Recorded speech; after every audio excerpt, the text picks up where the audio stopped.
Bonjour à toutes et à tous, j'espère que vous allez bien, car aujourd'hui on se retrouve pour la présentation de deux produits qui permettront de redonner un second souffle à votre vieux PC portable qui traîne dans le fond du placard.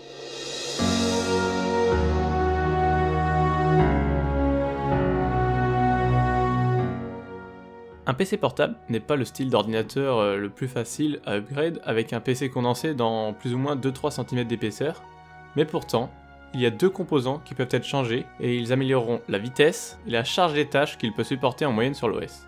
Le premier est pour moi le plus bluffant. Un SSD en 2,5 pouces SATA, il permet en général de charger les tâches sur votre PC 15 fois plus rapidement qu'avec un disque dur standard. Par exemple, un démarrage sur Windows 10 qui met généralement entre 1 et 2 minutes sur un disque dur standard, et bien sur un SSD, celui-ci démarrera entre 5 et 20 secondes. De plus, vous apercevrez des améliorations de temps de chargement sur tous les aspects où habituellement il y avait des lags ou ralentissements. Comme vous pouvez le constater, je ne parle ici que de SSD au format 2.5 SATA, car il prendra la place du vieux HDD qui est en place et qui est du même format. Je ne parle pas de SSD au format M.2 car il est très rare d'avoir un slot M.2 dans un ordi portable datant d'il y a plus de 3 ans. D'autant plus que les SSD en 2.5 sont bien moins chers que les SSD en M.2. Ceci s'explique par des performances en DK, mais quasiment imperceptibles pour des utilisateurs lambda sans besoin précis. Dans mon cas, j'ai opté pour un Crucial BX500 en 240 Go au vu de mes besoins. Ce SSD annonce des débits max théoriques de 540 MO par seconde en lecture et de 500 MO par seconde en écriture. Et j'ai été agréablement surpris par les débits légèrement au-dessus de ceux qui étaient annoncés, comme vous pouvez le voir lors d'un de mes tests sur Crystal Disk Mark. Lors de votre choix, faites attention aux différents types de mémoire qu'embarque le SSD. Je vous conseille de prendre de la mémoire TLC 3D qui a en général des durées de vie supérieures aux autres. Après, au niveau des marques, je pense que Samsung est de loin la meilleure, même si les autres marques se valent tout autant avec des meilleurs rapports qualité-prix tels que Crucial avec ce SSD que je vous présente. Si vous êtes intéressé, je vous mets une fiche en haut pour vous ramener à une vidéo que j'avais faite sur le SSD Samsung afin de voir les bénéfices de celui-ci. Le second composant jouera un rôle différent dans votre machine, mais il est tout aussi efficace pour délaisser les quelques gigas de RAM qui tournent à 100% et qui peuvent eux aussi créer des désagréments. Bien sûr, lorsqu'il est possible d'étendre la RAM avec un second slot, pourquoi s'en priver? Car il arrive parfois que les constructeurs de PC portables soudent la mémoire vive au PC sans moyen d'extension.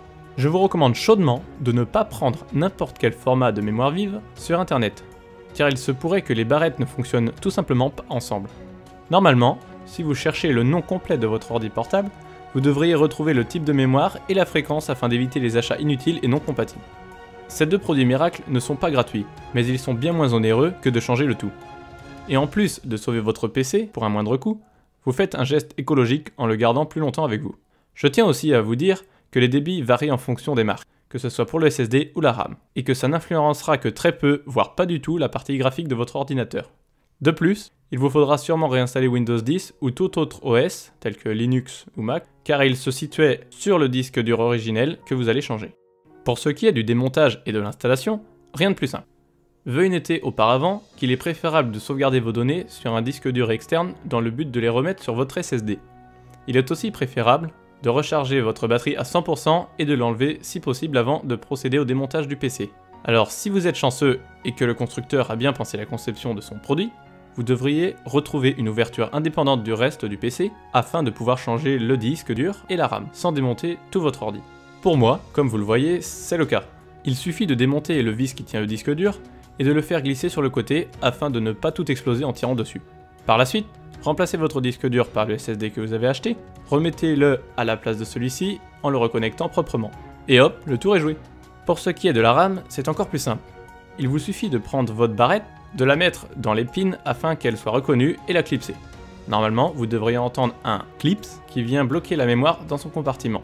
Il ne vous reste plus qu'à refermer le tout de la façon inverse qu'il a fallu pour le démonter, et vous voilà avec un PC qui reprend un coup de jeune en quelques instants.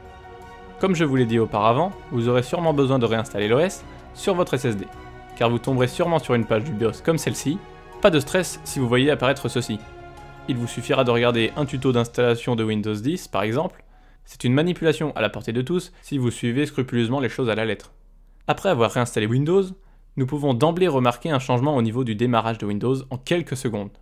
Je vous évite le démarrage de l'ancien disque dur qui m'a pris environ 3 minutes face aux 15 secondes pour les SSD. Comme vous le voyez, le SSD et la mémoire vive apportent un gain de temps non négligeable qui permet de doper votre ancien PC portable pour qu'il soit plus rapide et d'en faire un PC réutilisable pendant quelques années. Si vous avez des questions, n'hésitez pas à me les poser dans les commentaires, je mets les liens des produits que j'ai achetés dans la description. J'espère que cette vidéo vous aura plu, si c'est le cas, vous pouvez me laisser un pouce bleu et vous abonner à ma chaîne en cochant la petite cloche. C'était Game & Tech, à la prochaine.